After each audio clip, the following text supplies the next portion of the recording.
황순원.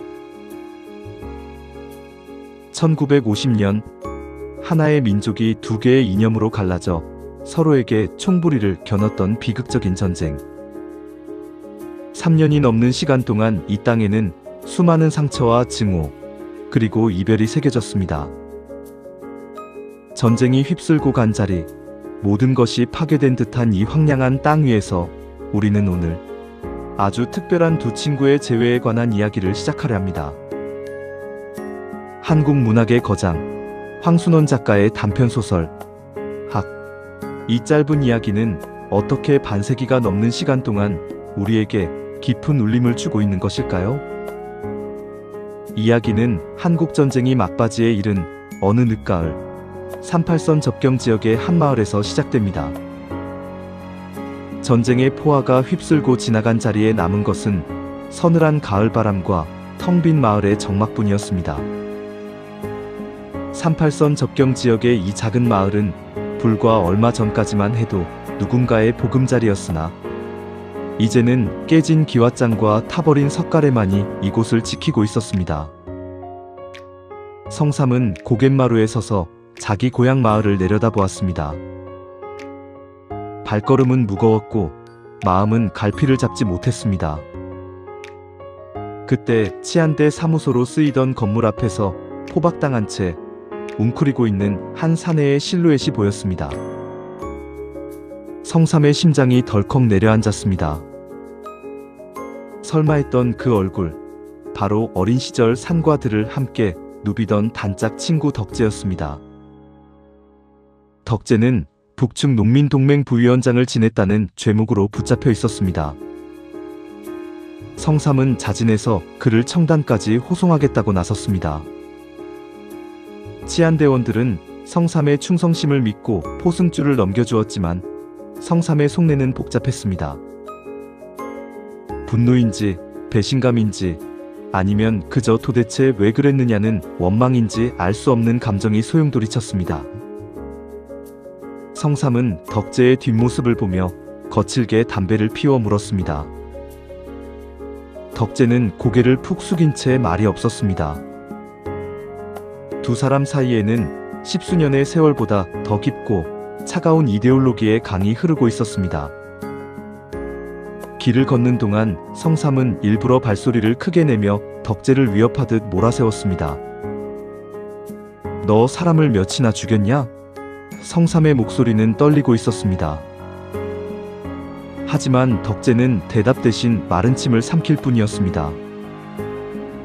성삼은 다시금 소리를 질렀습니다. 말해봐.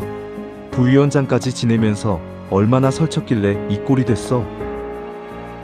성삼의 머릿속에는 어린 시절 덕재와 함께 밤을 서리하고 가재를 잡으며 웃던 기억들이 파편처럼 스쳐 지나갔습니다. 저렇게 순박하던 녀석이 어떻게 살인귀가 되었을까? 성삼은 믿고 싶지 않은 현실을 부정하며 더욱 독한 말을 내뱉었습니다. 고갯길은 가팔라졌고 오후의 햇살은 눈부시게 산천을 비추고 있었습니다. 전쟁 중이라는 사실이 믿기지 않을 만큼 평화로운 풍경이었습니다. 침묵을 지키던 덕재가 비로소 입을 열었을 때 성삼은 멈춰 서지 않을 수 없었습니다. 덕재의 이야기는 성삼이 상상했던 화려한 혁명가의 모습이 아니었습니다. 그는 그저 땅을 파먹고 살아야만 했던 가난한 농군이었습니다. 당에서 부위원장을 맡으라고 했을 때 거절하면 농사를 지을 수 없게 될까봐 혹은 가족이 해를 입을까봐 어쩔 수 없이 이름을 올렸을 뿐이었습니다. 덕재의 목소리는 낮고 갈라져 있었습니다. 나는 그저 농사만 짓고 싶었어. 아버지는 지금도 알아 누워 계시고 아내는 첫 아이를 베어 몸이 무겁단 말이다. 내가 떠나면 우리 집 농사는 누가 짓고 늙은 아버지는 누가 봉양하겠냐? 덕재의 눈에는 눈물이 고여 있었습니다. 그가 도망치지 않고 마을에 남았던 이유는 어떤 거창한 사상 때문이 아니라 지켜야 할 가족과 버릴 수 없는 땅 때문이었습니다. 성삼은 방금 전까지 가득했던 증오가 서서히 녹아내리는 것을 느꼈습니다. 덕재는 빨갱이이기 이전에 자신과 똑같이 삶의 무게를 짊어진 한 인간이자 고향을 떠나지 못한 어리석고도 착한 친구였던 것입니다. 두 사람은 어느덧 마을 어귀의 넓은 벌판에 다다랐습니다. 이곳은 그들이 어린 시절 학을 잡으러 다니던 추억의 장소였습니다. 성삼은 잠시 걸음을 멈추고 먼 하늘을 바라보았습니다. 기억은 시간을 거슬러 올라가 두 소년이 벌판에서 학 한 마리를 생포했던 날에 머물렀습니다. 당시 두 소년은 학의 다리를 올가미로 묶어놓고 매일같이 찾아와 쓰다듬으며 자신들의 보물처럼 여겼습니다. 그러던 어느 날 서울에서 온 검사원이 학을 박제로 만들기 위해 잡으러 온다는 소문을 듣게 되었습니다. 겁에 질린 어린 성삼과 덕재는 학이 죽임을 당하게 둘 수 없었습니다. 그날 오후 두 소년은 가슴을 졸이며 학의 다리에 묶인 포승줄을 풀어주었습니다.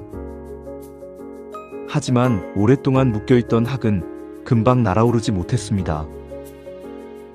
비틀거리며 땅을 치는 학을 보며 소년들은 울먹이며 외쳤습니다. 어서 날아가! 어서! 학이 마침내 커다란 날개를 펴고 푸른 하늘로 솟구쳐 올랐을 때 두 소년은 서로를 껴안고 환호성을 질렀습니다. 그것은 생명이 구원받는 순간을 목격한 경이로움이었고 두 사람의 영혼이 가장 순수하게 맞닿았던 순간이었습니다. 성삼은 현재로 돌아와 곁에 서 있는 덕재를 바라보았습니다.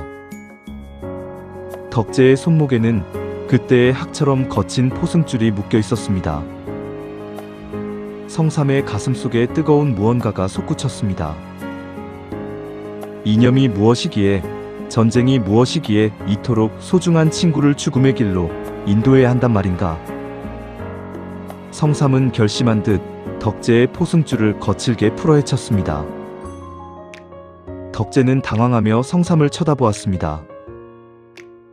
너 이게 무슨 짓이야? 성삼은 짐짓 화를 내는 척하며 퉁명스럽게 말했습니다.